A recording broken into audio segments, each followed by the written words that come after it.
I want to share with you a really important phrase. This is really how it gets better. It's how your journey toward exciting adventures and accomplishments can start. When you understand this, the major key to your better future is you. So it does. If you've got fairly decent neighbors, that'll help. If the weather's good, that'll help. If there aren't tragedies going on in the community, that'll help. If it isn't too cold, that'll help.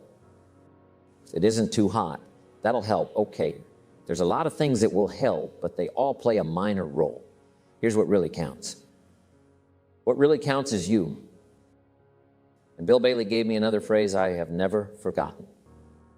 Things to get better, you've got to get better. For things to change, you've got to change. So the major key to your better future is you. The real magic isn't in the company, the marketing plan, the film, the product, the training, or the incentives. Let me tell you where the magic truly is. It's in you. The magic is in a smile. The magic is in a handshake. The magic is in excitement. The magic is in determination. The magic is in compassion, sharing, caring. The magic is in strong feeling. See, that's what starts to make all the difference. That's what wet in spring, hot in summer, cold in winter. Sometimes the wind will blow, and sometimes it'll be still. Sometimes it goes well. Sometimes it gets in reverse. Sometimes it's storm. Sometimes it's calm. The tide comes in, the tide goes out. See, it's going to be about like it's always been. But for your future to get better, you've got to change. You've got to grow. You've got to get better. Well, like many others, I used to blame everything around me for my problems. People often told me, Jim Rohn, how come you can't do better for your family? You seem smart. How come you're broke, got no money, can't even pay your bills on time? If you submit your paycheck, you'd be in financial trouble. What's wrong with you? Now, if you'd have heard that as often as I did, you'd have probably done what I did about it. Finally, I came up with this list of reasons why I wasn't doing well. I used to blame the weather. Things like the weather. Several months there, last winter, was really tough. Could you do well in such harsh condition? Next on my list were things like, my parents didn't have much money. What kind of a start is that, right? Nobody handed me any fortune, and I was raised in the wrong part of the country for great economic advantage. I was raised in a small farm town up in Idaho, and I didn't even finish all my formal schooling. I didn't have any degrees. And a long list of negative relatives always putting me down, and cynical neighbors. I live around here. You wouldn't believe. They wouldn't go across the street to help anyone. They hardly know who lives next door. They're just selfish, looking out for themselves. Won't loan you money or nothing. That's a pretty good for being broke, isn't it? I thought it was a darn good list. I've been working on it for years. Then I learned something important one day. I found out it's not what happens that determines the quality of a man's life. It's not what happens. You see, what happens to everybody. Same thing can happen to two different people. One gets rich, the other stays poor. What makes the difference? The difference is what you do about it. Someone might say, yeah, but you don't understand the disappointments I've had. Come on, everybody faces disappointments. Disappointments are not special gifts reserved for the poor. Everybody's got them. Everybody gets disappointed. The difference is what you do about it. It's not about the weather. I used to blame the weather. Then I realized that even the rich guy with $100,000 home gets rain and snow in his yard. That's incredible. How could that happen? See, it's not the weather. It's not disappointment. It's not what happens. It's about what you decide to do when things happen. Ever wonder how long it takes to completely turn your life around? Completely around. One day. That's all it takes. One day. And there are three major ingredients in that day that could make it one of the greatest days in your life. Firstly, there's something called disgust, and sometimes that's what it takes to make real changes. Disgust with poverty, disgust with mediocrity, disgust with just dragging along, disgust with just getting by, disgust with not being able to pay bills on time, disgust with being under the guns, disgust with having to deny yourself and your family things they really need. Finally, there comes a day when you've had enough. Hey, that could be a great day when you finally have had it right up to neck. When a man finally has it with nitpicking about poverty, A day finally arrives when he says, that's it, I've had enough. I know my wife's been going to the supermarket. And he said, I know she's there looking at 2 cans of beans. It's 1 can for 49 cents, 1 can for 47 cents. And he said, I know she's going to buy the 47-cent can of beans, and she doesn't even like the brand. Do you know why she's going to buy the 47-cent can of beans instead of the 49-cent can of beans? To save 2 cents. And the man finally says, I'm done with this nitpicking, struggling financially with putting up with the hardships of poverty. So number 1, to make it one of the greatest days of turnaround in your life, number 1 could well be disgust, weary of how it's been. Now here's the second thing, decision. Decide what you're going to do. If you want to do something different, make a decision and go for it. Make a decision. There's nothing that can turn your life around like a strong decision. Sometimes you've got to take a decision, and especially if you want to get on with change, you have to learn to make them quickly. Let me tell you what indecision is. Indecision is one of the greatest seeds of opportunity. Indecision will steal you blind. Indecision will empty your bank account. After a while, indecision can become a disease. And pretty soon, the guy knows he's got the disease. He says, I know I'm on the fence, but he says, what if I get off on the wrong side? Listen, this is the tragedy with sitting on the fence. While you sit on the fence, the clock keeps ticking, and see, a person's life passes by with each tick of the clock. Bill Bailey once said, a man asked the universe for more time, and the universe replied, there is no more time. Give me more. The idea is to figure out how to make the most of yourself. Don't live a distracted life, like I did for most of my years. Some people just stumble along trying to find money to pay bills without really learning or paying attention. Don't do that. Be interested. I once read an article in Reader's Digest, and its title was, Wherever You Are, Be There. Take an interest. Watch with interest. Don't let success pass you by without looking closely at it. Examine it, understand it, and then think about how to use it in your own life. See, a man's life is the most precious thing he really has. Don't do that. Make every minute count. Make every hour count. That's why you should learn to make decisions as quickly as possible. See, after a while, just get off the fence. It doesn't matter which side. Just get off. A life full of adventure and achievement is a life full of many decisions. Even if some decisions turn out to be wrong, they give you experience to make better ones. So remember, don't see how many decisions you can get out of. See how many you can get into. Learn to speed up the decision-making process. It will add yeast to your life. So the first ingredient is disgust. The second ingredient is decision. The third is taking action. In the end, you have to do something. See, this is where personal growth comes in. For things to change, you've got to change. For things to be better, you've got to be better. You've got to grow. You've got to get better. So the first step to personal growth is understanding how things work. Here's step number 2 to personal growth. Go to work. Doesn't matter how much you find out. The next key is action. Remember, on that day of change, number 1 is disgust. Number 2 is decision. Number 3 is action. You've got to go to work.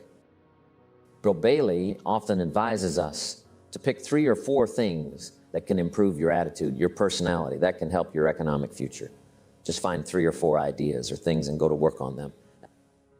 Then he said, find 3 or 4 more. Go to work on those like crazy. And Bill Bailey always says, caution, don't wait till you've learned 10,000 things. You know why? You'll use up all the time, and you'll wind up smart and broke. He says it's okay to be dumb and broke, but if a guy's smart and broke, that's pitiful. Bill Bailey says, don't let your learning lead to knowledge. You'll become a fool. Let your learning lead to action. You can get rich. Next, let's go through the law of averages, the law of use.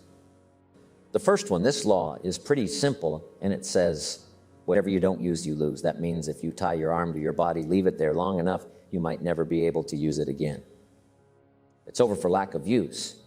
You could lose the use of your arm. The only way to keep the use of your arm is to keep using it. If you quit, you lose. Just remember the key idea here. If you quit, you lose.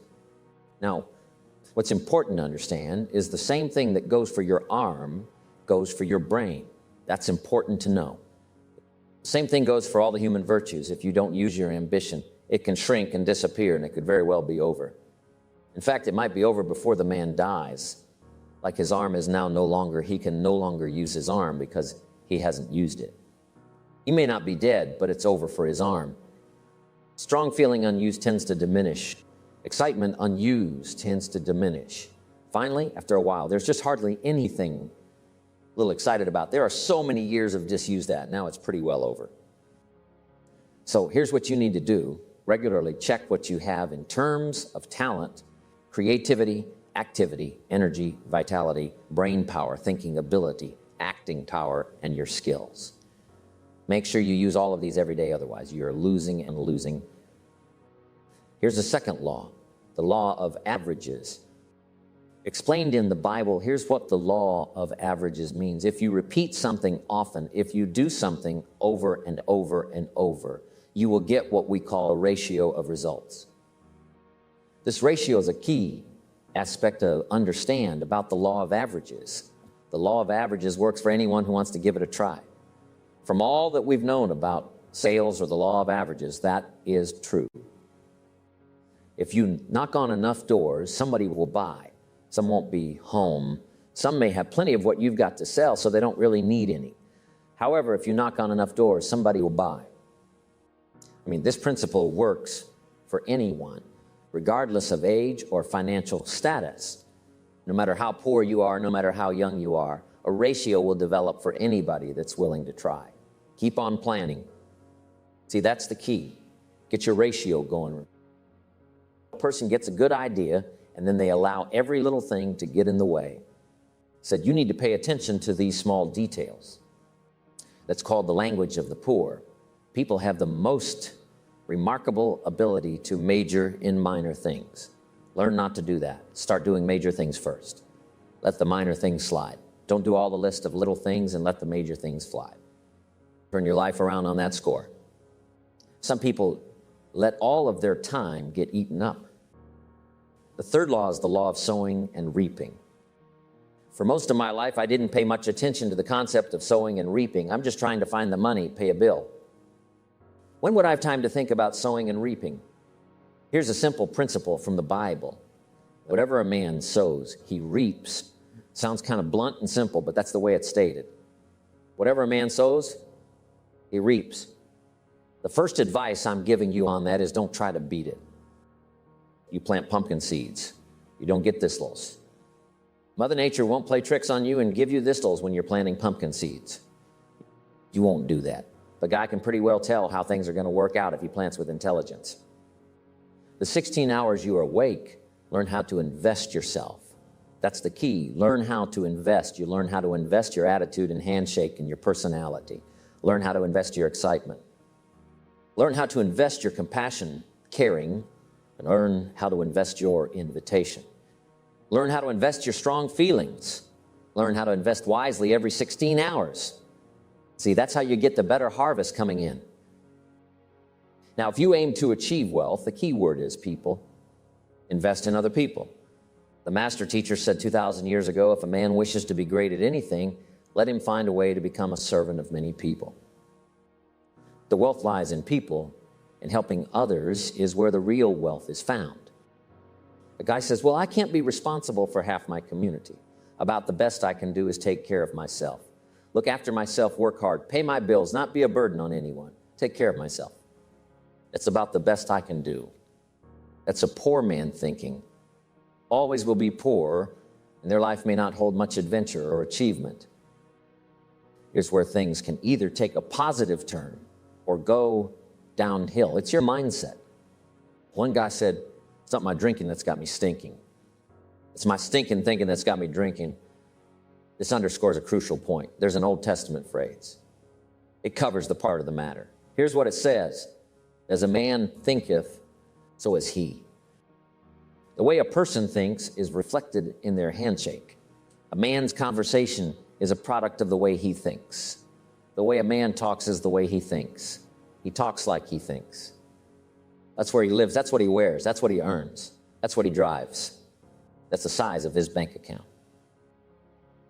A man's life is a product of the way he thinks. The quality of their conversations is influenced by the information that enters their mind. Whatever flows into his brain, out comes the product. And the fabric of a man's life is built from those ingredients that pour into his mental factory. Therefore, the first step is to learn how to filter out negativity and replace it with positivity.